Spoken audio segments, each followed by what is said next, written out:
Muy buenas tardes. El Observatorio Coyuntural Antropológico les da la más cordial bienvenida a la quinta sesión de su seminario Antropología Biológica. El día de hoy tendremos el placer de escuchar la charla que el maestro Juan Carlos Guevara López nos va a compartir, titulada Historia poblacional en torno a la ataxia espinocerebelar en el centro de Veracruz. El maestro Juan Carlos Guevara es licenciado en Publicidad y Relaciones Públicas por la UB, es pasante en Antropología Física de la ENA y maestro en Antropología por la UNAM. Tiene intereses académicos en la genética poblacional de México y sobre esto realizó una estancia en la Universidad de Lethbridge, Alberta, Canadá. También ha participado en congresos de genética humana en Portugal, Brasil y México, así como en la Escuela de Verano de Estadística Genómica de la Universidad de Cambridge, perdón, de Oxford. Se me fueron ahí. También ha colaborado en proyectos de divulgación científica en el área de diseño y comunicación con instituciones como la Escuela Nacional de Antropología e Historia, el Instituto Nacional de Antropología e Historia, la Licenciatura en Ciencias Forenses de la UNAM y el Instituto Nacional de Medicina Genómica, entre otras. Y para darle la palabra al maestro Juan, pues los dejamos con él. Gracias, Pau. Me escuchan bien, ¿verdad? Ok, pues primero quiero agradecerles la invitación para este seminario y bueno, sin más, voy a comenzar compartiendo mi presentación.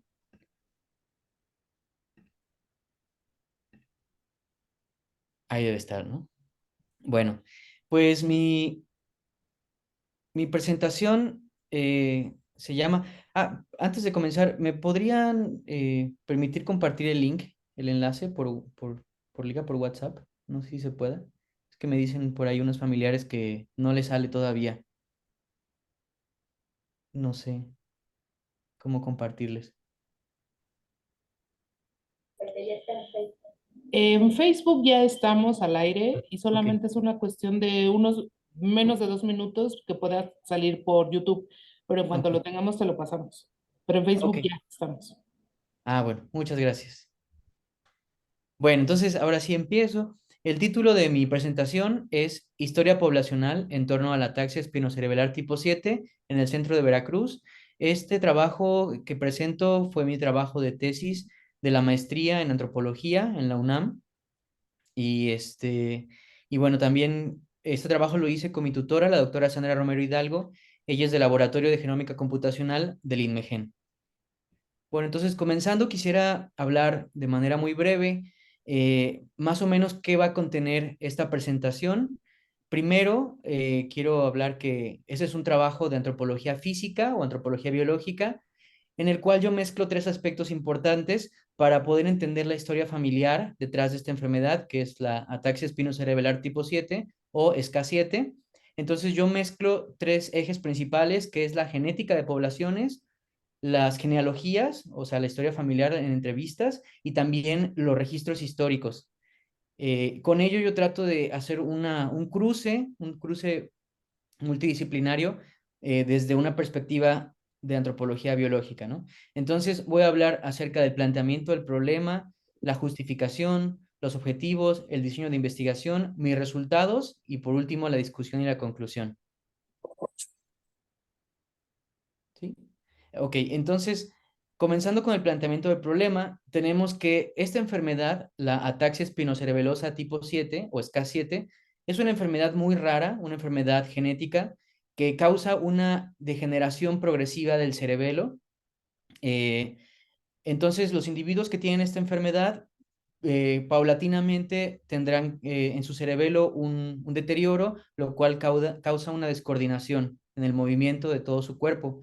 Esta enfermedad se conoce dónde está en el cromosoma 3, ahí está el locus, y afecta al gen ATXN7 o ataxin 7, y el modo de herencia de esta enfermedad es autosómica dominante, es decir, que es una enfermedad que se hereda, como está en el cromosoma 3, pues es autosómica, y es dominante, quiere decir que si un individuo hereda la enfermedad de su padre o su madre, con que uno de los dos la herede, se va a expresar porque es dominante. También cuenta con un fenómeno de anticipación, esto más adelante lo voy a explicar a qué se refiere, pero es muy importante.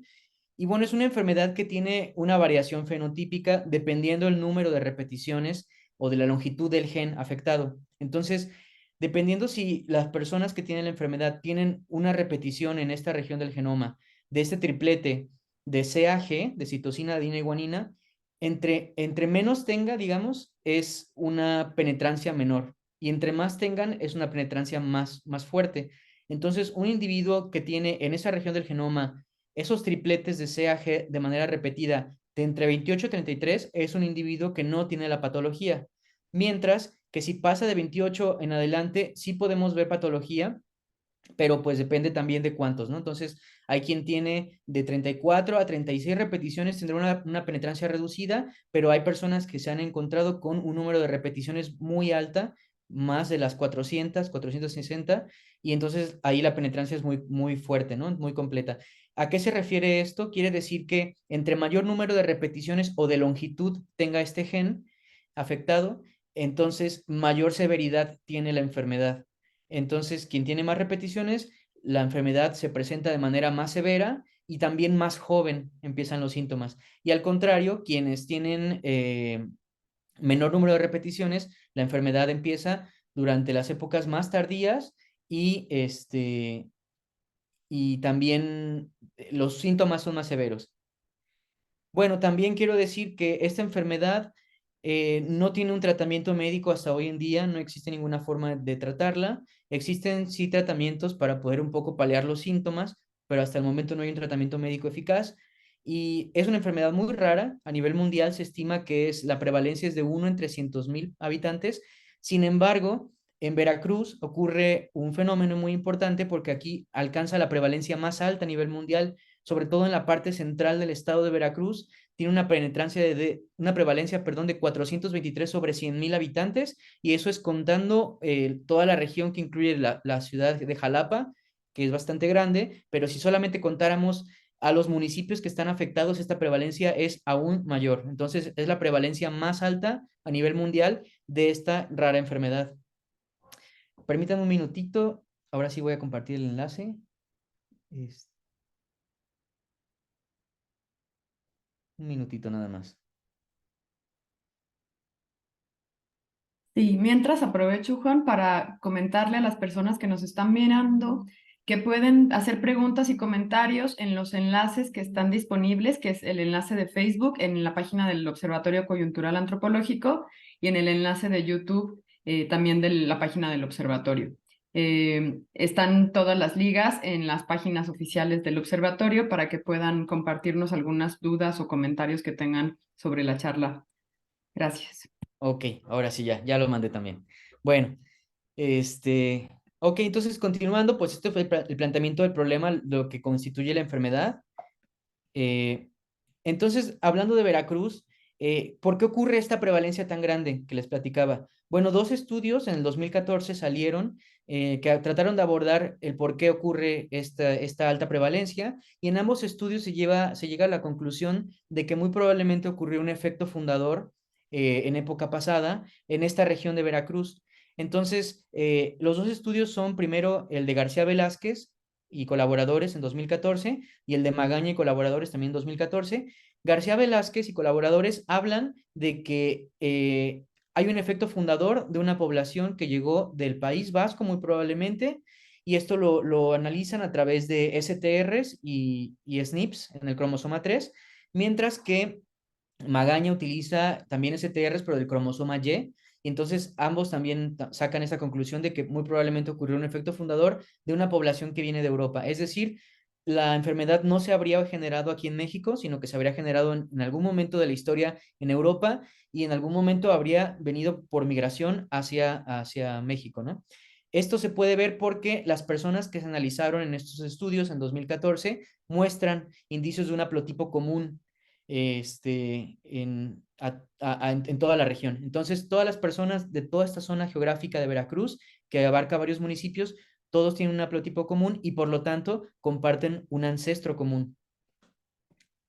Entonces, yo justifico esta investigación porque yo utilizo haplotipos también, estudio el haplotipo, porque me permite estudiar la historia demográfica y migratoria detrás de esta enfermedad.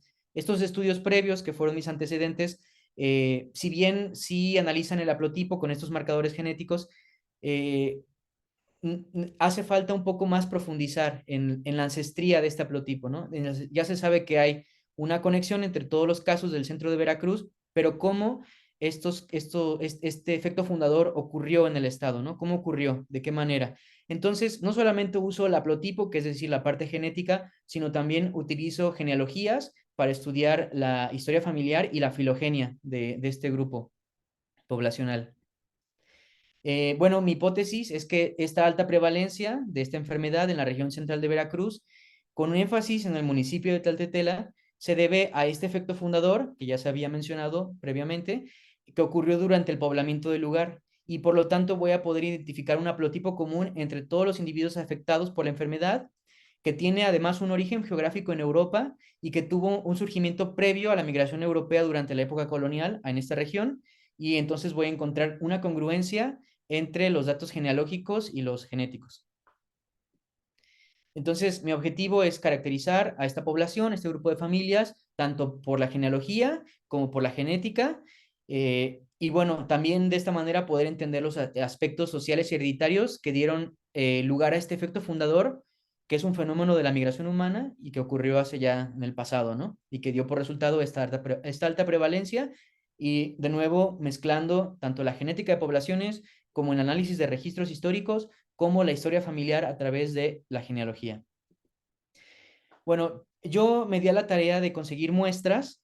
eh, Estas muestras las conseguí, primero algunas estaban en el laboratorio de la doctora Petra Yescas en el Instituto de Neurología en la Ciudad de México. Ya tenía algunas muestras que se habían tomado de proyectos previos que estaban congeladas, y son muestras de aquí de Veracruz. Entonces, aquí yo les pongo un mapa donde se ve el puerto de Veracruz, pero también está Jalapa, y se ven aquí en azul cuáles son los municipios que cuentan con casos de esta enfermedad. Entonces, es en esta región central, en Veracruz, está muy cerca, de hecho, de la zona montañosa. Aquí cerca está el volcán Pico de Orizaba y también el Cofre de Perote. Entonces, es una zona cercana a la Sierra Madre Oriental.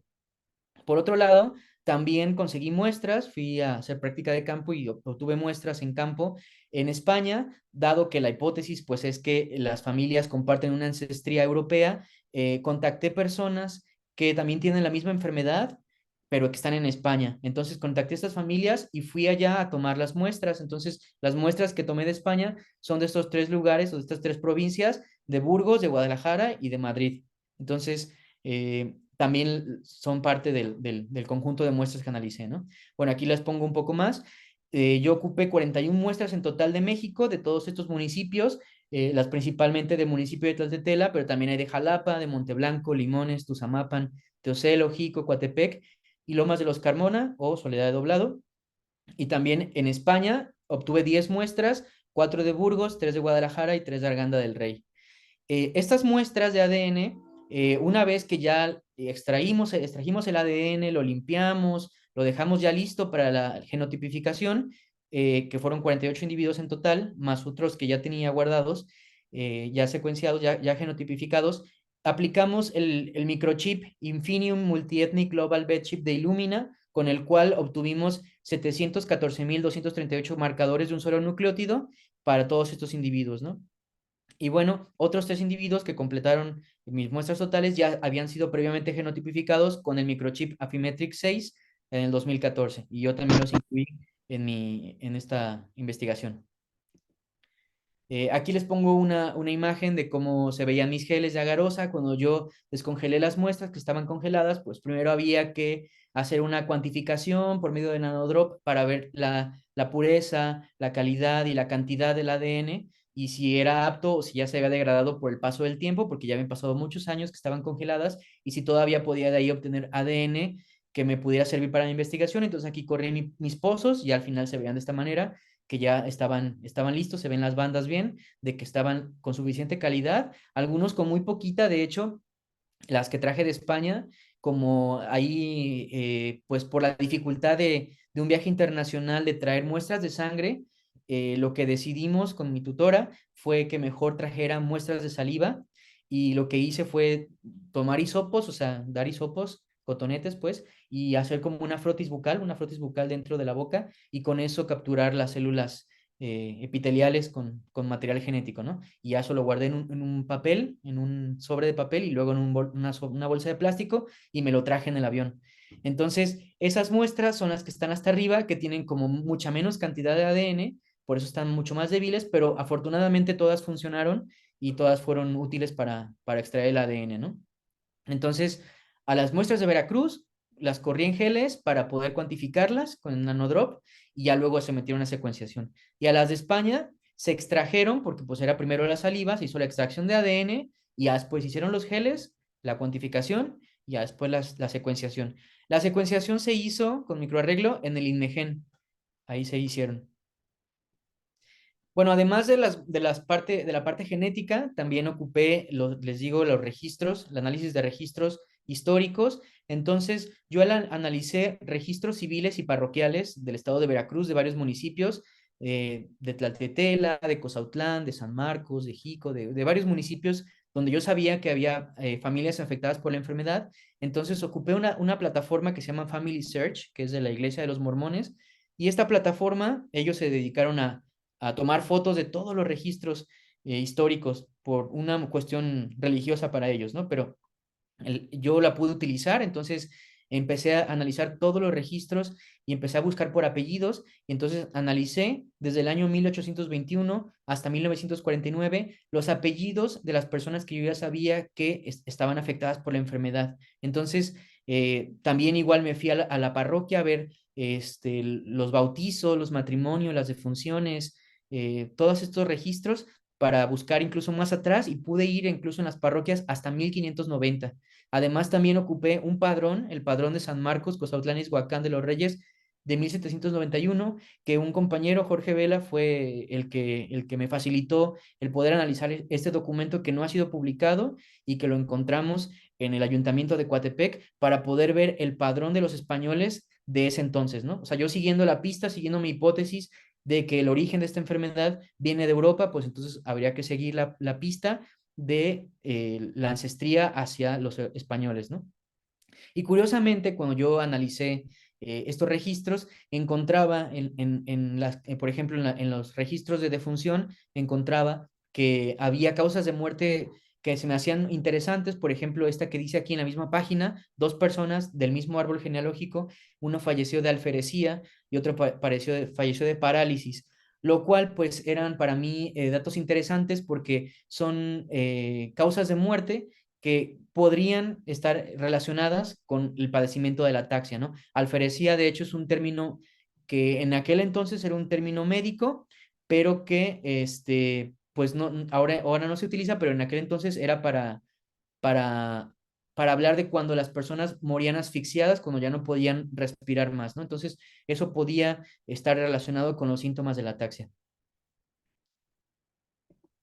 Bueno, aparte de esto, de estos datos que yo tomé, tanto de los registros históricos como la parte genética, también hice investigación en campo, fui a hacer entrevistas con varias familias para también recabar información sobre sus árboles genealógicos. Entonces, yo mis métodos los dividí igual en tres partes. Primero fue analizar la genética. Entonces, ya que les digo cómo tuvimos la cuantificación con Nanodrop, visualizarlo en geles y después hacer las secuencias o la genotipificación con el chip de Illumina, entonces ya me pasé a la bioinformática y ocupé programas como Blink, Admixture, Shapeit, RFMix o Cytoscape, que les voy a ir explicando más adelante, para poder ir desentrañando esta parte genética de la historia del familiar. Y aparte, pues ocupé Excel también para hacer estos árboles, hacer mi base de datos de todas las personas relacionadas que yo fui encontrando en los registros civiles y parroquiales. Y después con el programa Cyrillic 3, con ese yo hice árboles genealógicos de muchos, muchos árboles que después fui enlazando en un gran árbol gigantesco. Bueno, a la parte genética yo le corrí controles de calidad, tanto a los individuos como a los marcadores, y también ocupé un control positivo. Entonces, regresándome a los individuos, todo esto lo hice con Plink. Lo que hice fue filtrar aquellos individuos que tuvieran más del 10% de información genética faltante, es decir, que hubieran tenido en su genotipificación más del 10% de faltantes. No, ninguno fue el que se quitó, entonces todos pasaron la prueba. En los marcadores, es decir, los marcadores genéticos, yo quité igual con Plink aquellos marcadores que tenían más del 10% de faltantes en los individuos. Entonces ahí sí hubo algunos y los quité. Luego el control positivo, este fue un individuo que se volvió a genotipificar en estos individuos que se metieron, pero que ya previamente se había genotipificado con en el mismo microchip, pero en otro proyecto. Entonces, en este individuo, corrí igual con Plink, viendo el p-hat, pues que fuera idéntico, ¿no? Si me salía idéntico, quería decir que entonces sí había funcionado y entonces no había contaminación. También chequé el IBD, que es un parámetro que significa Identity by Descent, para poder ver si los individuos eran familia o no. Entonces yo ya sabía a priori cuáles eran individuos relacionados, quiénes eran hermanos, hijos, padres, etcétera. Entonces ahí con estos software yo podía ver si realmente genéticamente lo eran. Entonces con esto ya me daba a entender que había salido bien la genotipificación y que no había habido ningún tipo de contaminación al meter el ADN al análisis. Y al mismo tiempo también chequé el sexo, ¿no? Que el sexo inferido genéticamente fuera el sexo igual al reportado. Entonces al final me quedé con los mismos 48 individuos después de filtrarlos y bajó un poco la cantidad de SNPs de marcadores genéticos a 707.573 marcadores. Ahora, para yo poder estudiar esta parte de la ancestría, optamos por estudiar la ancestría genética, lo cual se hace a través de análisis de admixture. Entonces, este análisis de admixture lo que hace es combinar datos de una población de SNPs con otros datos de otras poblaciones que nos van a servir para referenciar. Entonces, aquí yo estoy mezclando en este gráfico, les muestro cómo yo mezclé en este círculo azul están los individuos de este proyecto con sus más de 700.000 marcadores que están aquí, pero también incluí otros individuos de otras partes de México y del mundo para poder estudiar esa ancestría, por ejemplo, del proyecto del Native Mexican Diversity Project, que incluye población indígena, es este círculo verde, y de otros que son de población mestiza de México, son este círculo púrpura, ¿no? Y además incluí también datos de los 1000 genomas, que son aún muchos más marcadores. Entonces, dado que mi plataforma que utilicé para hacer la genotipificación era el chip de Illumina, el Infinium Multiethnic, no necesariamente los otros datos que yo mezclé vienen del mismo chip. Entonces, pueden tener incluso más número de marcadores, pero no son no son los mismos marcadores que los que yo tengo con el microchip de Illumina. Entonces solamente se comparten algunos, se van solapando. Entonces, entre más yo meto más poblaciones o más bien bases de datos para hacer este análisis, pues menos se comparten, ¿no? Entonces, al final me quedé con solamente 68.000 SNPs para hacer este análisis de ancestría, ¿no? Bueno, entonces, ahora sí quiero hablarles ya de los resultados. Antes les dejo aquí una imagen de esta región. O sea, antes de empezar los resultados, quiero hablarles un poco de cómo es la región. Esta región, les digo que es una región que está cerca de la Sierra Madre Oriental, cerca de los volcanes Pico de Orizaba y Cofre Perote. Y bueno, es una región que es un poco llana, más o menos llana, pero está atravesada por una serie de barrancas muy profundas o cañones, ¿no? Entonces aquí podemos ver, de hecho, una de las barrancas es la barranca del río Pescados, que en realidad es un cañón que tiene en su punto más alto más de 350 metros de profundidad. Y eso es el que atraviesa esta región geográfica de Veracruz, ¿no? Entonces, por un lado tenemos la sierra, hacia el otro lado está la costa, pero de manera transversal tenemos estas barrancas que interrumpen esta zona de Veracruz, ¿no? Y aquí, de hecho, pongo cómo se ven dos poblaciones importantes para este estudio. Una es Tlaltetela y otra es Limones, y vemos cómo pues están cerca una de la otra, pero en realidad están separadas por esta enorme barranca o cañón, y pues para llegar de un lado a otro pues, hay que bajar y subir, ¿no? Todo este cañón.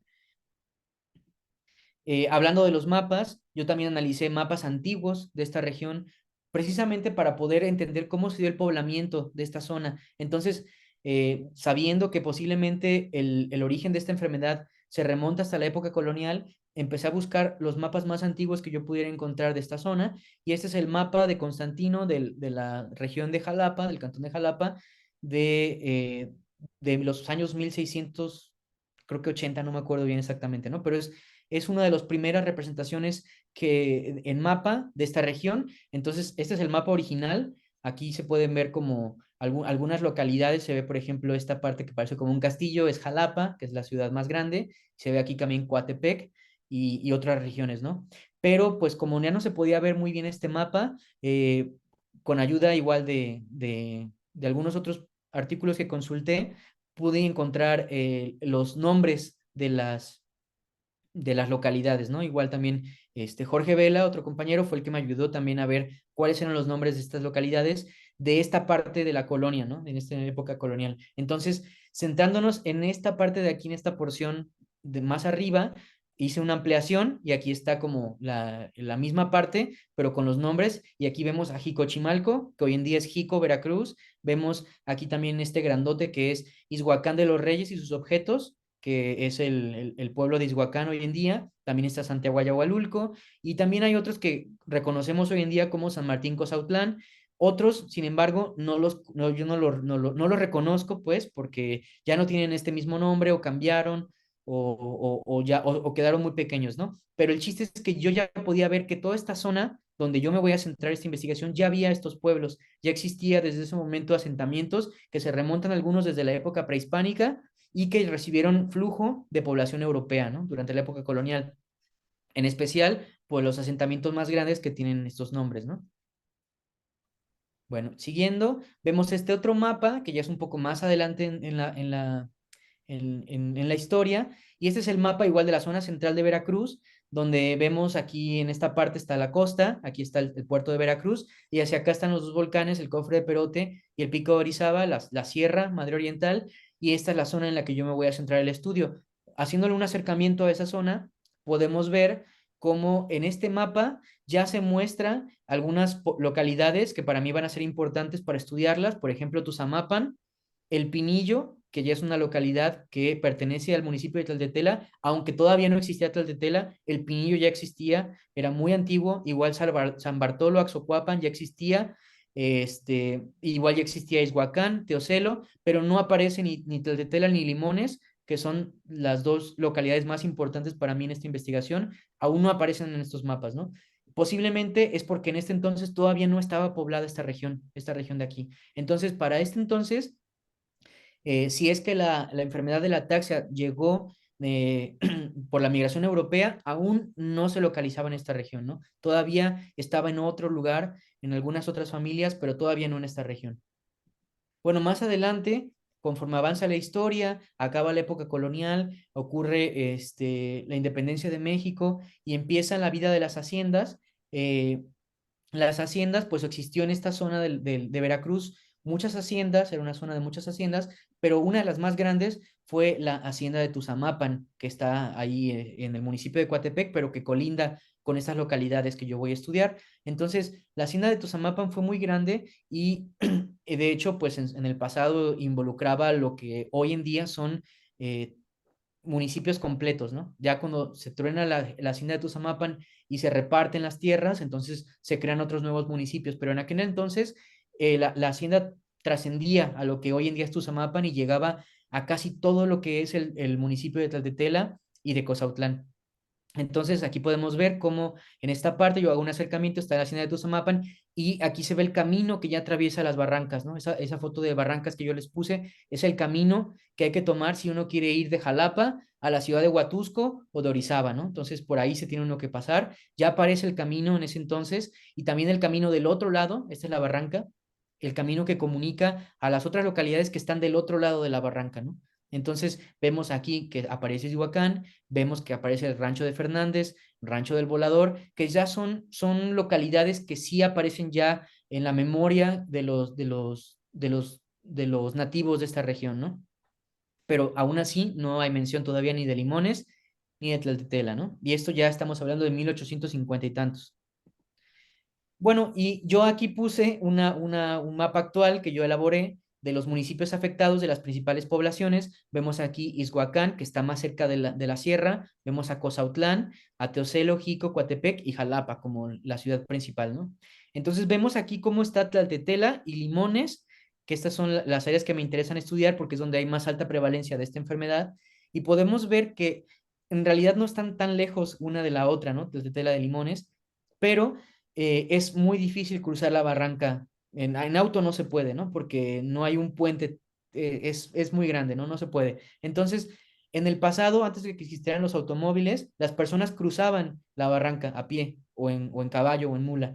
Entonces, de acuerdo a la memoria oral de los lugareños, la gente cruzaba y tardaba todo el día o varias horas en cruzar toda la barranca para llegar de Limones a Tlaltetela. Entonces, esta sería la ruta en la que uno cruza, ¿no? Hasta llegar a Tlaltetela, subir y bajar la barranca. Mientras que si uno quiere ir hoy en día de Limones a Tlaltetela en auto, hay que seguir todo este camino que yo marco en azul, que además cruza por otras barrancas y otros cañones y hace muchas curvas, ¿no? Entonces hay que pasar por Cozautlán, Teocelo, una parte de Jico, Coatepec, luego Tuzamapan, luego bajar casi hasta Jalcomulco y luego volver a subir hacia Tlaltetela. Y todo este viaje se hace más de 3, casi 4 horas, ¿no? Entonces, esto prueba de cómo esta barranca es una barrera geográfica que impide que haya un flujo tan rápido como ir en automóvil, pero al mismo tiempo sí se puede cruzar, ¿no? Entonces, permite el cruce, pero al mismo tiempo también es una barrera a este flujo, ¿no? Y eso es muy importante en genética de poblaciones. También estudié los datos demográficos de estos pueblos desde la época en la que hubiera ya datos. Entonces yo empecé desde 1920, que es donde ya empieza a haber censos. Entonces empecé a estudiar cuánta población había en estos pueblos, en estas localidades. Entonces podemos ver que hacia 1920 Tlaltetela todavía no existía o apenas estaba fundando, entonces no hay habitantes, pero los otros pueblos, por ejemplo, Cozautlán, que es este morado, Izhuacán es el color amarillo y Limones es el verde, ya hay población, ¿no? Entonces vemos cómo hacia 1960 la población más o menos sube y baja, pero a partir de 1960 hay una explosión demográfica y ya también existe Tlaltetela, a partir de 1940 también existe la explosión demográfica y suben de población. Hay un aumento de población muy fuerte, que posiblemente se deba pues, al auge del cultivo del café, que eso trajo una bonanza a la región económica y por eso tal vez incrementó también su población. Y vemos cómo, aunque todas suben de población, no todas suben igual. Vemos cómo Tlaltetela, que es la azul, sube de manera muy rápida, ¿no? Igual que Cozautlán. Pero estas poblaciones, Izhuacán y Limones, no tanto, y de hecho a partir de 1990 la población se mantiene más o menos igual, mientras que en Tlaltetela aumenta tanto, y a pesar de que es una población que no existía para antes de 1920, hoy en día, año 2020, es la población más poblada de toda esta región, incluso superando a Cozautlán, que era la más poblada para inicios del siglo. Entonces, esto nos dice que Tlaltetela experimentó un crecimiento muy rápido de población y hoy en día es la población que más rápidamente crece. Y eso es muy importante igual para la discusión de cómo es que llegó esta enfermedad aquí y por qué hay tantos casos en esta región. Entonces, haciendo una recapitulación y hablando de este efecto fundador, que por cierto, paréntesis, este efecto fundador no solamente está en México, también está en Venezuela, en Suecia, Finlandia, Sudáfrica y Zambia, son otros países donde también se han encontrado casos y, y en donde también hay un efecto fundador, ¿no? Entonces, hablando de México, pues esta es más o menos la cronología que yo pude ir como discerniendo a partir de los datos de la memoria de los lugareños y también de los registros y también de los mapas antiguos, ¿no? Entonces, a partir de 1580 está el primer mapa de la alcaldía de Jalapa, que es el que vimos. Ya existen algunas poblaciones, porque algunas son de origen prehispánico, ¿sí? Ah, es que escuché a alguien. Ok, y luego, hacia 1700 aprox, es el registro más antiguo que yo encontré en las bases de datos, en los registros históricos, el registro más antiguo de la genealogía, de un miembro de esta genealogía que está dentro de la familia de las personas con ataxia, que se remonta al municipio de Izhuacán, que de hecho es muy antiguo, ¿no? Este municipio.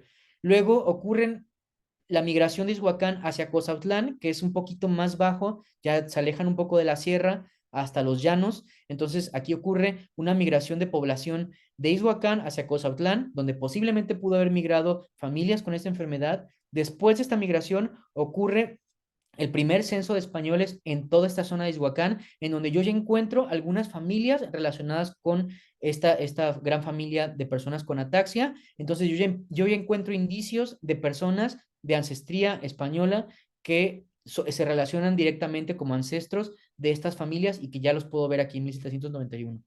Y hacia 1821 inician los registros civiles, ya en el México independiente, y luego empiezan los registros de los ranchos de Cozautlán. Luego, hacia 1890, empiezan las primeras familias a irse hacia Tlaltetela. Posteriormente, hacia 1920, la hacienda de Tuzamapan se truena y entonces ocurre un reparto agrario. Y entonces muchos campesinos que viven en Cozautlán, en estos ranchos de Cozautlán, incluyendo Limones, reciben tierras al otro lado de la barranca para trabajarlas, dado que la hacienda se había destruido. Entonces se fundan los ejidos, el ejido de Tlaltetela y el ejido de Limones y otros ejidos más, ¿no? Entonces se dan estas tierras y ocurre una migración igual de los ranchos de Cozautlán hacia lo de la ex hacienda de Tuzamapan, incluyendo Tlaltetela. Y bueno, allá más o menos en 1910 ocurre el primer diagnóstico molecular de la ataxia espinocerebelosa tipo 7. Otra forma de ver esta historia es a través de este embudo que yo puse aquí generacional, en la cual pues yo aquí meto toda la información que yo recabé de 13 generaciones, que les digo que va desde aproximadamente 1700 hasta 2021, que fue donde yo estaba haciendo mi investigación, y incluye 6 localidades y casi 800 individuos, ¿no? Entonces, aquí lo podemos ver por todas las generaciones, de qué generación a qué generación va, y cómo me fui yendo hacia atrás en el tiempo. Entonces, de hecho, aquí pues muestra hoy en día, el presente es aquí abajo, cuánta población hay. Pues en Tlaltetela hay más población, creció más. Vemos cómo esta rama creció a partir de esta época, mientras que en Cozautlán creció, pero un poco más antes, pero se mantuvo, ya no ha crecido mucho la población. Igual en Coatepec, en Teocelo y en Jalapa, ¿no? Y como vimos, yo he visto, pues por estas entrevistas que hice, cómo hubo migración de familias con esta enfermedad, ¿no? Entonces vemos cómo al inicio de toda esta historia debió haber empezado las familias que llegaron de algún lugar de Europa cargando este gen de la ataxia, llegan en algún momento a esta zona central de Veracruz, presumiblemente al municipio de Izhuacán, porque era lo que primero se pobló de poblaciones europea, ¿no? Entonces, después, y es a donde yo también aparte encuentro apellidos relacionados con esta familia, ¿no? Entonces, a partir de ahí empiezan a aumentar la familia y hay migraciones primero de Izhuacán hacia Cozautlán y sus ranchos, que son Vaquería, Limones, Piedra Parada y Jaliscuilo. Luego ocurre el padrón de Izhuacán, donde también encuentro datos, empiezan los registros civiles y sigo avanzando y sigo viendo cómo incrementa la población. Se funda Tlaltetela, una gran parte de la población cruza Tlaltetela, otra gran parte se queda en Izhuacán, pero también de ahí se van algunos a Jalapa, algunos a Teocelo, algunos a Coatepec y otros se quedan en Cozautlán, es decir, Limones.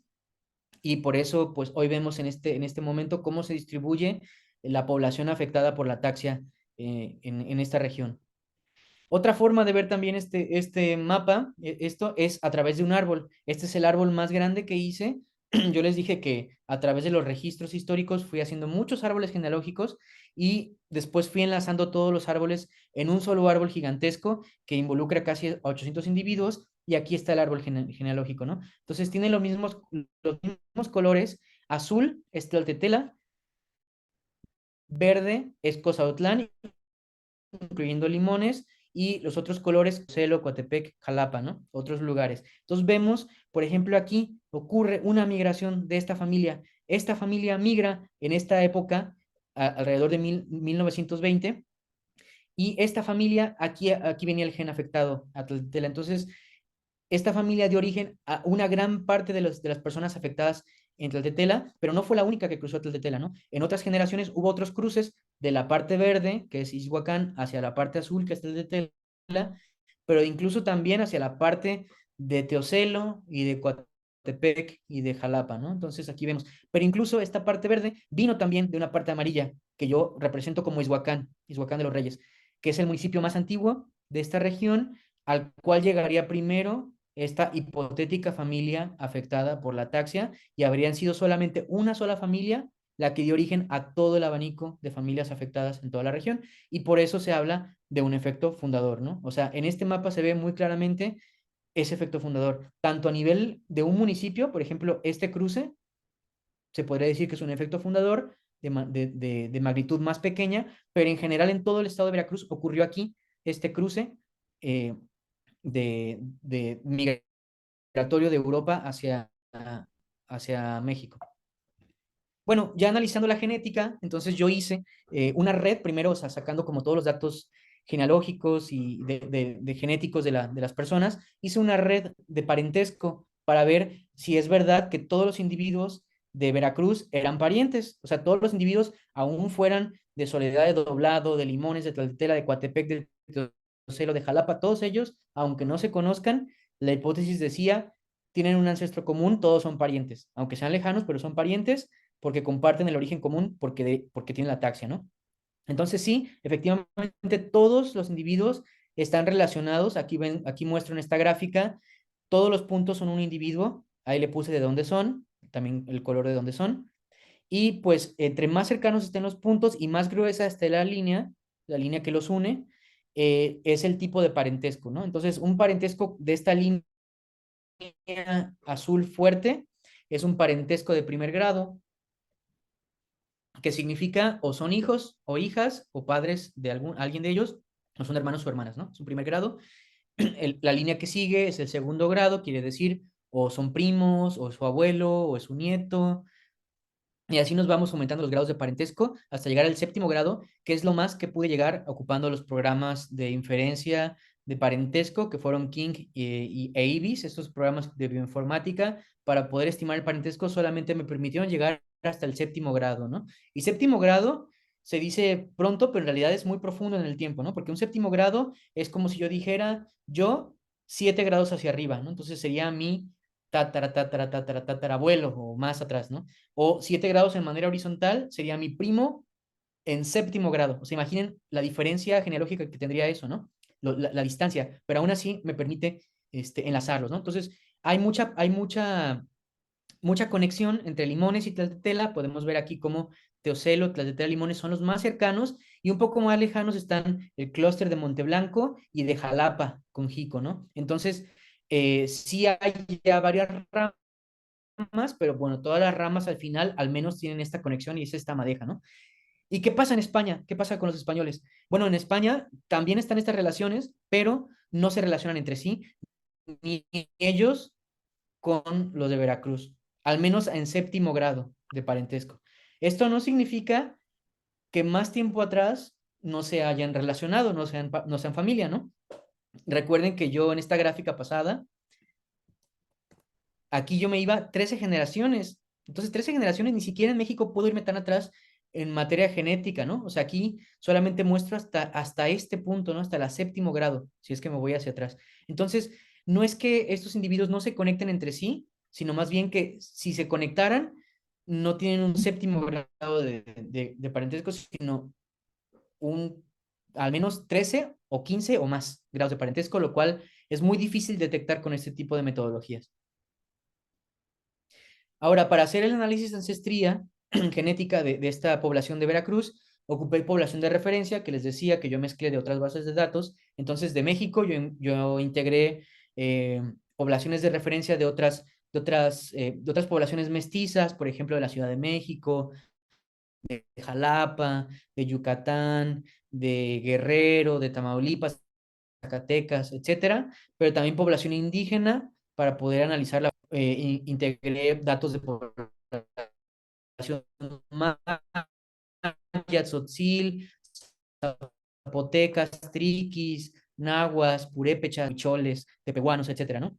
Pero también población de los Andes, también población africana, del oriente, occidente y centro de África, también de Europa, sobre todo de Europa, porque me interesaba ver esta parte de la ancestría europea. Entonces también mezclamos datos de población del norte de Europa, del centro, del occidente, del Mediterráneo, del este y del cercano oriente, también de la India y también del este de Asia, incluyendo Japón, China, sudeste asiático, Papúa, Siberia, etcétera, ¿no? Todo esto me daba un panel de referencia poblacional que yo puedo ocupar para poder decir, ok, tengo este panel, ahora tengo este individuo, vamos a hacer el cálculo de a qué se asemeja más su ancestría, ¿no? De dónde vienen esas ancestrías para poder hacer este análisis, ¿no? Entonces, el resultado es así. Cada una de estas barras son las medias poblacionales de de las poblaciones que yo analicé, ¿no? Entonces podemos ver aquí las barras rojas, son las barras de las poblaciones africanas, vemos cómo están las poblaciones del centro de África, del este, del oriente, también poblaciones de la India, poblaciones de Asia, y aquí están las poblaciones europeas, vemos cómo al menos en este análisis admixture yo pude identificar 21 componentes ancestrales, es decir, 21 colorcitos, que vemos aquí 21 colores, que los encontramos dispersos por todo el mundo y que me sirven a mí para poder analizar la ancestría de las personas de aquí, ¿no? Entonces, tenemos aquí esta parte europea y vemos cómo el sur de Europa tiene este color verde más vibrante, el verde más oscuro es el norte de Europa porque está eh, en grande frecuencia en la población de Gran Bretaña y de Finlandia, y hacia el este de Europa, pues está este otro color que es como más pálido, ¿no? Y lo mismo pasa en las poblaciones indígenas de México, vemos cómo hay una estructura interna dentro de México, como las poblaciones del norte también tienen esta estructura azul, pero más hacia Yucatán vemos otras partes, ¿no? Y hacia los Andes vemos aquí en Tul, que también es indígena americano, pero bueno, ya es la parte más andina, ¿no? Entonces, un individuo mestizo, por ejemplo, esta población de aquí que dice ver es la media de los individuos mestizos que yo tomé de Jalapa para análisis, ¿no? Entonces vemos cómo tienen algunos fragmentos azules en la media, que son fragmentos indígenas de su ancestría, pero de diferentes partes de México, ¿no? Está como todo un poco mezclado. Vemos algunas partes, una contribución también roja que es de África. De hecho, Guerrero, como curiosidad, pues es la media, la población cuya ancestría media tiene mayor porcentaje de ancestría africana, luego seguiría Veracruz o Guanajuato, pero ya disminuye hacia otras partes. Pero vemos aquí también cómo tenemos esta parte verde, que es la parte de la ancestría europea, ¿no? Entonces vemos cómo la mayoría de la ancestría europea que llega a Veracruz es principalmente la del sur de Europa, ¿no? Poco la del norte. Y vemos cómo incluso pues en Colombia o en Puerto Rico hay mayor ancestría europea y igual pues es la mayoría del sur de Europa. Vemos como en Puerto Rico, en Colombia pues también al mismo tiempo hay mucha más ancestría africana y menos ancestrías azules que son las nativoamericanas, ¿no? Y ahora sí, las personas detrás de tela que están cada una de estas barras aquí al final son cada una de las personas que yo metía en el estudio que son detrás de tela. No puse todas, pero puse algunas.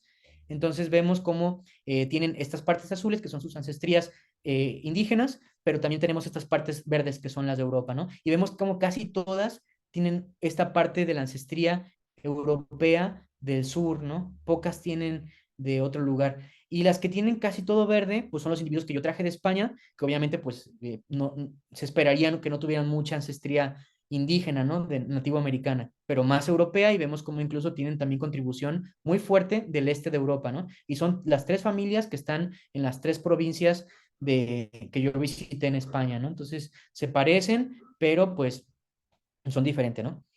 Ahora, esto es la ancestría global, la ancestría de todo el genoma de los individuos que yo analicé. ¿Qué pasaría? O sea, pues yo diría, bueno, es que las personas aquí pues tienen más ancestría nativoamericana. ¿Cómo es posible que tengan una enfermedad que viene de Europa? Bueno, porque pues en esta parte de su parte ancestral europea, ahí es donde está el gen que está afectando la ataxia, ¿no? Entonces, hay personas incluso que pueden tener muy poca ancestría europea, pero con ese pedacito que puedan tener de Europa, ahí está el gen, ¿no? Entonces, para poder examinar cuál es la ancestría que tiene esta región del gen, se ocupa otro tipo de ancestría que no es la ancestría global, sino la ancestría local. Entonces, la ancestría local es la que nos permite analizar en esta porción del gen donde está en el cromosoma 3, qué ancestría tiene ahí, o sea, qué ancestría de todo lo que tiene la persona en esa posición del genoma, a qué le corresponde, ¿no? Entonces, antes de poder analizar esa ancestría local, primero identifiqué el haplotipo. El haplotipo se refiere a una región del genoma que se comparte con otras personas y que se hereda de nuestros padres y que tienden a no recombinar tanto y se hereda en bloque, ¿no? Entonces, no recombina tanto, se hereda en bloque y por lo tanto podemos ir viendo nuestros comparten estos mismos haplotipos, ¿no? Entonces, sorpresivamente aquí viene el primer hallazgo genético fuerte. Encontré dos haplotipos diferentes. O sea, yo al principio pensaba encontrar uno solo, encontré dos, pero sí se comparte el de Veracruz, es decir, todos los individuos de Veracruz comparten el mismo haplotipo, son idénticos. Quiere decir que todos tienen un ancestro común, todos en Veracruz. Pero ese haplotipo es idéntico también al de la población en Burgos, en España, en el norte de España. Entonces quiere decir, y ya hay de manera irrefutable, que esta familia que yo visité en Burgos, que también tiene ataxia tipo 7, tiene un ancestro común compartido con toda la población de Veracruz. Y esto es algo que hasta el momento no se había reportado. Mientras que la de Guadalajara, en España, y la de Arganda, que es Madrid también, pero en España, ellos no comparten el haplotipo con los de Veracruz ni con los de Burgos, pero sí lo comparten entre sí. Quiere decir que ellos también comparten un ancestro común entre sí. Entonces, al menos vemos dos grandes ramas de la ataxia, ¿no? Y eso podría incluso, bueno, ahorita en la discusión lo diré, podría dar por, o sea, se podría explicar por qué hay dos orígenes distintos de la ataxia, no nada más uno, lo cual puede ser, o sea, esta mutación pudo haber surgido varias veces en la historia de la humanidad y vemos aquí dos ramas. Y solamente una de estas ramas, que es la rama que tiene familia en Burgos, llega desde la época colonial a Veracruz.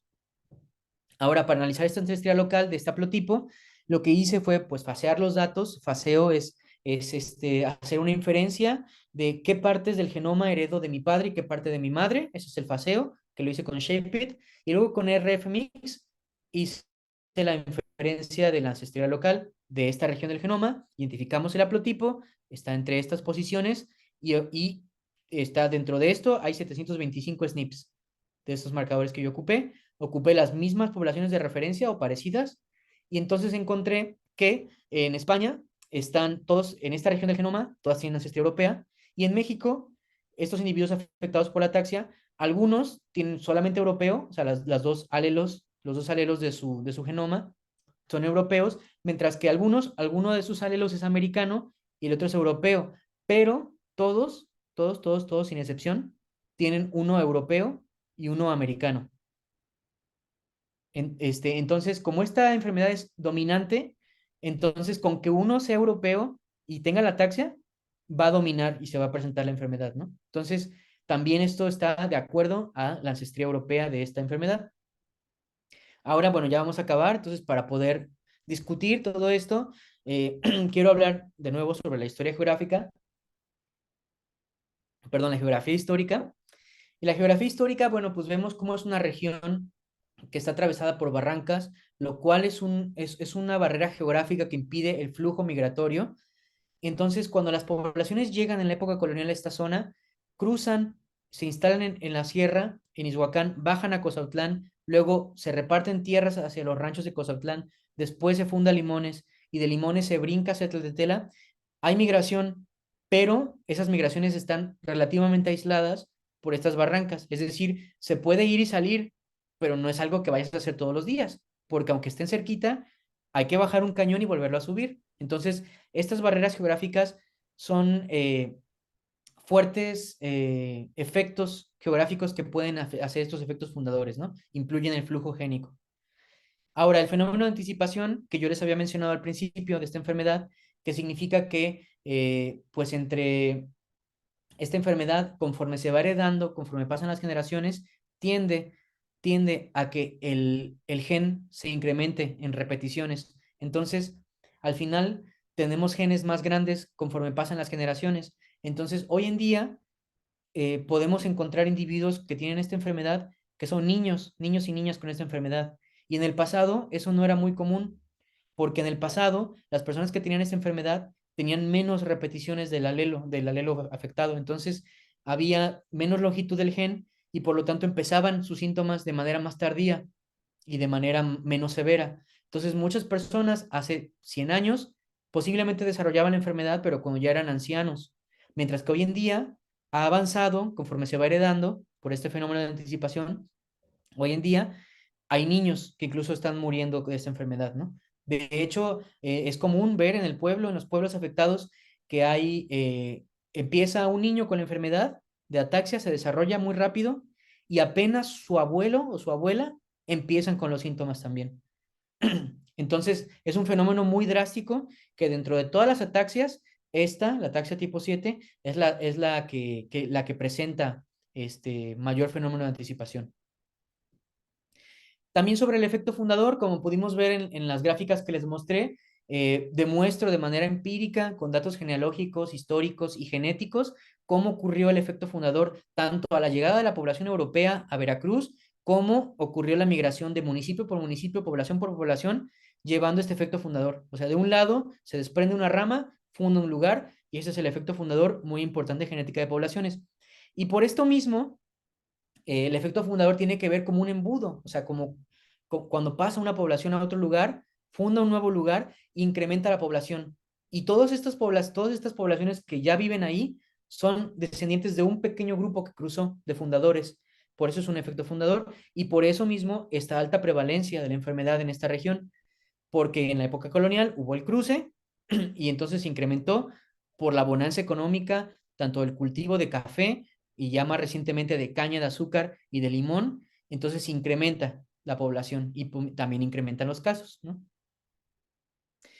Y sobre el origen de la población europea, bueno, yo, mis datos históricos, traté de encontrar de qué parte de Europa venían, ¿no? Pero lamentablemente ya no hay más, ya no se le puede rascar más, hasta ahí llegan los datos históricos, ¿no? Ya no sabemos de dónde puede venir la población. Lo único que yo encontré es que ya se mencionaban como españoles. Algunos decían que eran de Asturias, otros de no sé dónde, pero bueno, no dan mucha información. En la parte genética sí puedo encontrar que el ancestro que comparten los de Burgos como los de México es un ancestro europeo, pero de dónde exactamente es algo que queda todavía por descubrir, ¿no? Porque Europa pues es muy grande. Eh, yo para poder dar, una respuesta más concreta, tendría que analizar esta porción del genoma, pero con otras poblaciones de referencia dentro de Europa, solamente dentro de Europa para poder ver, ok, es europeo, pero ¿de qué parte de Europa? Porque al menos vemos que hay dos ramas en España y es de la rama verde, no la rama morada, ¿no? Que yo coloré como morada. Sobre la familia y la genealogía, bueno, esta genealogía que yo presento es la genealogía más grande que se ha hecho hasta la fecha de la ataxia espinocerebrosa tipo 7 en todo el mundo. O sea, son muchos individuos y pues quiero decir también que estas familias viven todo esto con mucha discriminación. O sea, al principio les hablé de los efectos que tiene esta enfermedad, que causa una descoordinación del movimiento, y no les dije mucho más, pero bueno, esta enfermedad es una enfermedad muy dura, una enfermedad que destruye a las familias, destruye a los individuos y a sus cuidadores, porque deja a las personas gradualmente sin la posibilidad de moverse, sin poder caminar, sin poder hablar, sin poder comer. Entonces, es muy fuerte y además esta ataxia, la tipo 7, deja ciegas a las personas gradualmente. Entonces, es una enfermedad que causa mucha discriminación y en el pasado, cuando no se sabía a qué se debía esta enfermedad, bueno, tenía otras connotaciones sociales, algunas formas de llamarla, por ejemplo, el mal del borracho, incluso se creía que podía haber sido fruto de pues un pecado o de un castigo divino. Hay personas en Limones que creen que esto se debió a que hubo matrimonios entre familia cercana.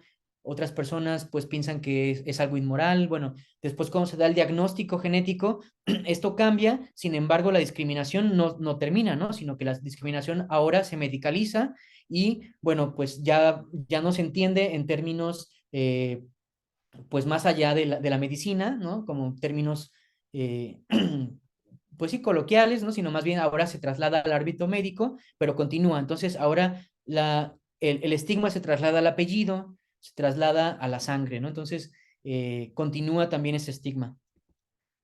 Y bueno, la ancestría genética que yo presento, pues es una ancestría local y global, lo cual pues puede ser refinada, como les decía, de muchas maneras, ocupando mayores bases de datos con otras poblaciones de referencia y que pues en realidad esta ancestría ya aquí hay prueba irrefutable de que viene de Europa, el gen que causa la ataxia, pero de Europa, ¿a dónde llegó, no? O sea, ¿hace cuánto tiempo surgió la mutación que causa esta enfermedad? ¿Surgió en España? O los españoles también la heredaron de otro lugar, surgió en otro lado de Europa. Eso no sería descabellado, dado que es una enfermedad tan rara. Pues de hecho hay otro artículo, otro paper que salió de esta misma enfermedad, pero en África, como dos poblaciones muy distantes entre sí, una población en Sudáfrica y otra en Zambia, creo, tienen la ataxia y a pesar de que están tan lejanas estas poblaciones, comparten un mismo haplotipo, ¿no? Entonces tienen un solo origen. Entonces no sería descabellado creer que otras poblaciones de Latinoamérica que también tienen esta misma enfermedad, por ejemplo en Brasil o en Venezuela, donde también está la ataxia tipo 7, también comparten esta misma ancestría que llegó a América, ¿no? Durante la época colonial. Y eso es algo que a mí me encantaría seguir investigando, ¿no?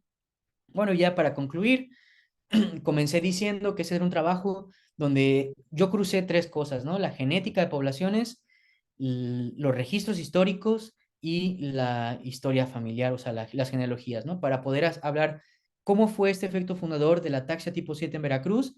Y bueno, pues esta es la conclusión que yo les doy y agradezco pues a todas las familias que me abrieron sus puertas, tanto en Veracruz como en España, a Moy, a Lalo, a Laura, si me están escuchando, a las familias que también van a viajar pronto a un estudio de investigación médico sobre esta enfermedad en la Clínica Mayo en Estados Unidos, y las personas que viajaron conmigo también les agradezco mucho, a mi tutora, la doctora Sandra Romero, a la doctora Petra Yescas, al doctor Víctor Acuña de la ENA, y a los doctores Amaya Gorostiza y Antonio González de la Complutense en Madrid, y bueno, el jurado que fue Paola, doctora Paola y el maestro Gastón, y también a mis compañeros de laboratorio que me ayudaron mucho a hacer todas las extracciones, tanto el laboratorio de genética como el de bioinformática, también del INMEGEN, y a los cronistas, historiadores y a los informantes que me ayudaron en campo también a obtener todos estos datos, ¿no?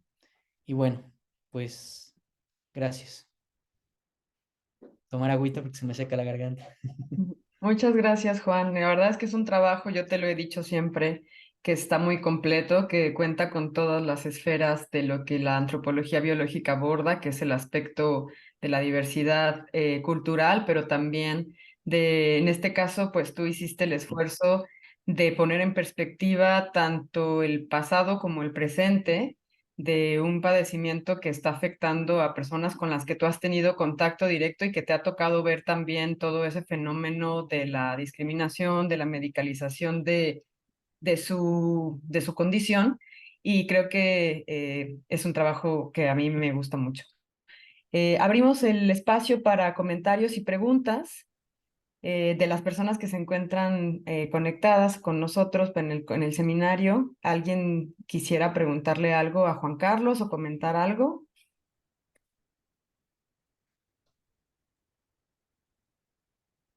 Yo, Pau, si no hay ahorita alguien más. Sí, le damos la palabra a Víctor. Hola, Doc. Juan Carlos, ¿cómo estás? Hola, ¿qué tal?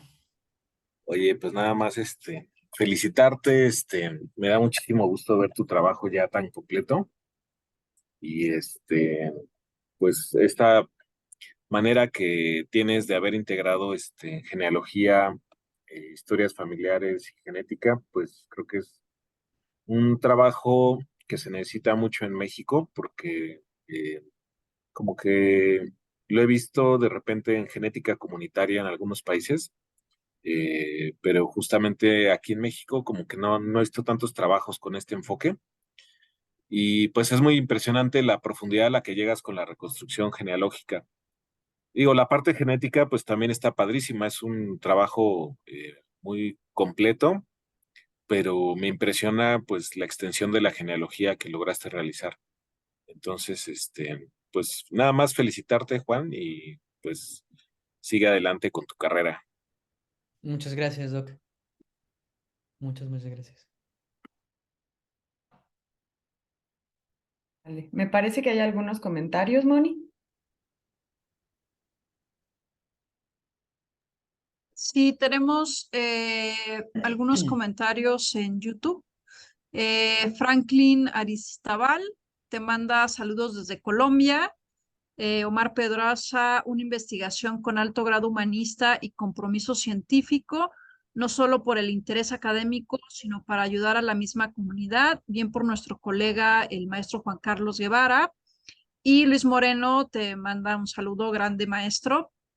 Yo sí tengo una pregunta al respecto de la metodología, porque justo como menciona Pau, es justo este tipo de trabajos eh, que es, digamos, lo que al final queremos hacer, ¿no? Los antropólogos, o sea, como tomar todas estas distintas metodologías eh, a partir de una pregunta de investigación, que es una pregunta que solo puede ser respondida, digamos, interdisciplinariamente, ¿no? Y desde distintas perspectivas, ¿no? Entonces, me gustaría saber un poco cómo, o sea, cómo fuiste pensando y resolviendo esta problemática, ¿no? Desde que empezaste con esta pregunta de, yo quiero estudiar, yo sé que tú decidiste estudiar esto porque al fin de cuentas es tu comunidad, ¿no? Es algo que está como, es parte de tu historia, ¿no? Entonces, me imagino que esa fue la primera motivación, pero ¿cómo fuiste resolviendo esto de quiero abordarlo desde esta perspectiva y quiero como resolverlo de esta manera, ¿no? Planteando tu pregunta y estableciendo estas metodologías, ¿no? Que me parece muy interesante. Sí, yo, pues, ajá, no lo mencioné, pero yo soy de Tlaltetela. Entonces, desde incluso antes de que hiciera la maestría, yo ya desde la ENA sabía que quería entrar a genética de poblaciones y hacer mi trabajo de investigación sobre la ataxia, ¿no? Sobre esta enfermedad. Desde antes tengo familia con esta enfermedad también, y de hecho creo que hay personas que nos están escuchando desde Tlaltetela, que les compartí el enlace, y pues sí es algo que me atraviesa a mí también personalmente. Eh, yo, pues cuando inicié la maestría, propuse el tema y afortunadamente tuve el apoyo de mis tutores para hacer este proyecto, ¿no? Porque al final de cuentas es un proyecto que o sea, requirió de mucho esfuerzo, tanto mío como de ellos, y también económico, porque pues hicieron las genotipificaciones de casi 50 personas, y aparte pues la ida a campo hasta España para traer los datos y hacerlo. Entonces, eh, nunca me dijeron que no, siempre me apoyaron, siempre encontramos la forma de hacerlo, y yo creo que cuando yo les dije, bueno, mientras, aparte se atravesó el COVID, también esto estuvo ahí de por medio, entonces durante la pandemia pensé que posiblemente no podría llevar a cabo mis análisis genéticos, dado que no podía yo ir al laboratorio a hacer mis análisis genéticos, ni tampoco hacer campo, ni traer más muestras, ni nada, ¿no? Entonces, afortunadamente en mi último año como que se levantaron las restricciones y pude hacer muchas cosas, pero antes de eso yo me dediqué, encerrado en casa, a analizar los registros. Entonces dije, pues mira, si no se va a poder hacer lo genético, voy a hacer lo histórico, y por eso yo creo que pude escarbar tanto, tanto, tanto, tanto, porque le dediqué al 100% al escarbar los registros, ¿no? Eh, y creo que al final yo tenía de verdad un cuarto lleno de cosas pegadas en la pared, donde iba yo poniendo como lo que yo iba encontrando, los árboles que yo iba armando. Sabía de que tal familia es familia de tal, pero también en limones, pero también de tela, pero luego así como cosas que yo iba encontrando, y al final empecé a armar el árbol gigantesco, ¿no? Y eso, eh, pues fue algo como un rompecabezas gigantesco que pude ensamblar, dado que me ayudaba por un lado lo que yo entrevistaba, por otro lado los registros y por otro lado la parte genética, ¿no? Entonces, como todo fue ensamblándose, al final fue como un desenlace así fuerte, ¿no? Como todo cuadra, todo está aquí, y una parte me ayuda a saber de la otra, y así, ¿no? Fue como una retroalimentación. A mí me encantó pues hacerlo de esta manera.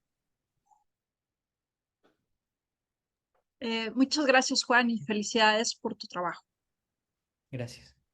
Juan, tenemos una pregunta aquí en el chat. Sabina Romero pregunta, ¿en un futuro habrá menos casos de esta enfermedad en estas comunidades por el hecho de que las personas a las que les fuere dado el gen presentan la enfermedad en edades más tempranas y por ello no llegarán a la edad reproductiva?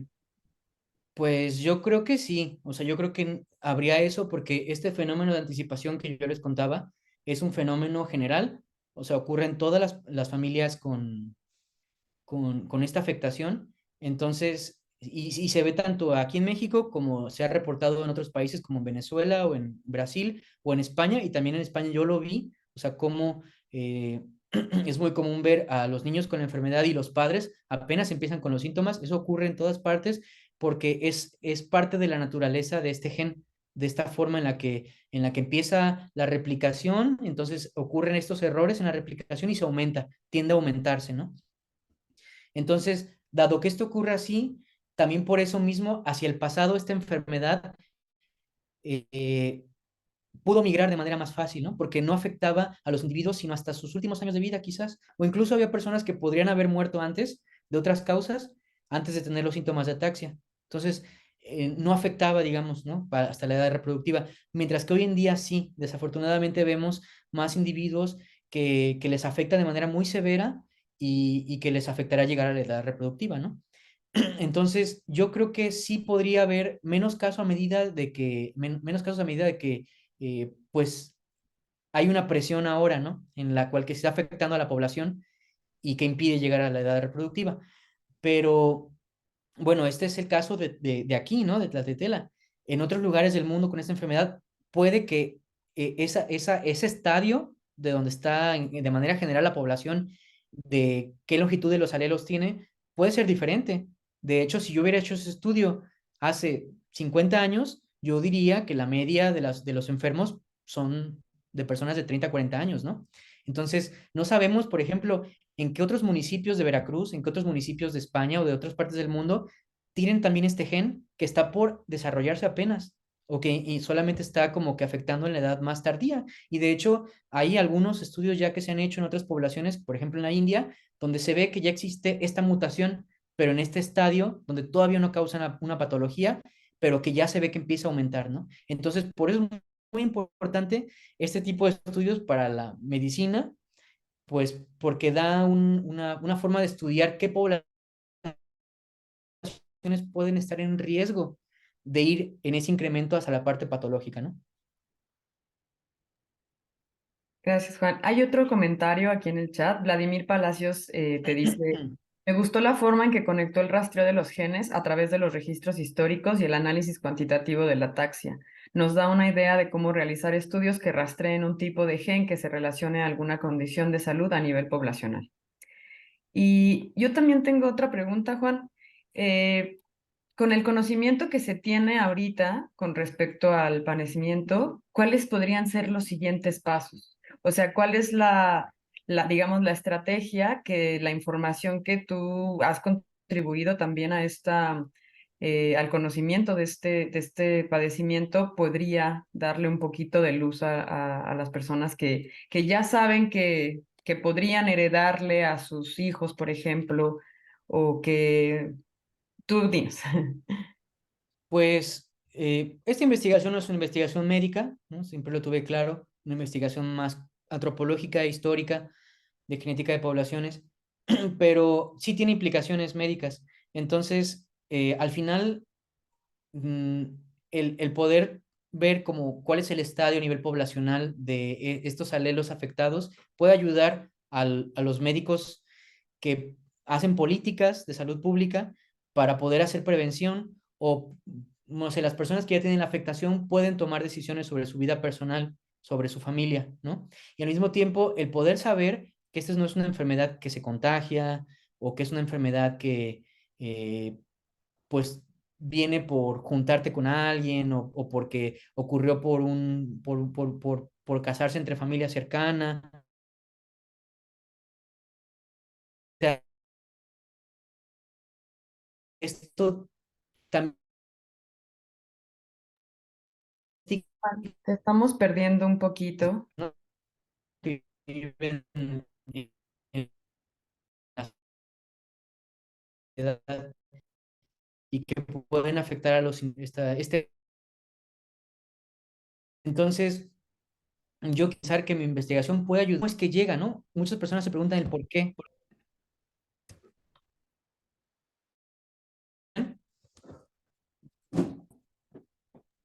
Hola. Ah, ahí te escuchamos un poco mejor, quizá con el video apagado. Sí, sí, ya me moví también un poco. Bueno, ajá, quiero pensar que esta investigación puede ayudar pues a un poco como destruir los estigmas que hay alrededor de ella, ¿no? O sea, el hecho de que se sepa que no es algo que se contagia o que está ligada a los apellidos, porque de hecho los apellidos que hoy en día se ven que tienen esta enfermedad, en el pasado no eran los mismos, eran otros apellidos que fueron cambiando, ¿no? Porque al final de cuentas el apellido tiene un tipo de herencia patrilineal, pero la ataxia se puede heredar de manera matrilineal, entonces ahí cambia el apellido. Entonces, no tiene mucho sentido discriminar a las personas por qué apellido tengan. Entonces, eso es lo que yo trato de aportar. Otra parte, sí, por ejemplo, ayuda, por ejemplo, investigación biomédica. De hecho, personas que de aquí de la comunidad de Tela, yo viajé con ellos en este año, fuimos a la Clínica Mayo en Jacksonville, que me preguntabas que creo que se pueda hacer como en los pasos siguientes para, por ejemplo, ayudar en un tratamiento, pues yo viajé con ellos, hice el acompañamiento, sacamos nuestros papeles y viajamos y yo también doné un poco pues de mis tejidos para hacer el estudio. Viajamos a la Clínica Mayo en Jacksonville, en Florida, para participar en este estudio del doctor Solek, Zbigniew Solek, que está estudiando los efectos neurológicos de la ataxia. Entonces quiere ver cómo, de qué manera, ocupando CRISPR o alguna otra metodología, puede hacer que este gen se detenga, ¿no? Y no afecte. Entonces, yo me mostré muy optimista después de que me explicaron allá en Estados Unidos cuáles son los siguientes pasos en materia biomédica, que obviamente yo no lo soy, pero se me hizo muy interesante, ocupando estas tecnologías como CRISPR, ¿no? Para editar y silenciar este gen y que no afecte tanto, ¿no? Gracias, Juan. Moni. Sí, además me quedó la duda. Dijiste, ya habías mencionado que aparece como de manera espontánea, ¿no? O sea, la enfermedad, o sea, ha aparecido en algunos periodos y luego como que ya no aparece. O sea, No, o sea, ajá. me refería a que no es que ya no aparezca, sino más bien la Ujú. ataxia, o sea, este gen no surgió en un único evento mutacional en la historia de la humanidad, ¿no? Sino que han ocurrido varios. La prueba está que incluso en mis propias muestras encontré dos ramas dentro de España, ¿no? Entonces, hay al menos hay dos orígenes distintos dentro de Europa, pero puede haber incluso más. Sí es una mutación muy rara, o sea, sí es un evento mutacional raro, entonces tampoco es como que está ocurriendo a cada momento, ¿no? Tal es así que todos los individuos de México tienen un haplotipo en común, ¿no? Incluso compartido con algunas familias de España, ¿no?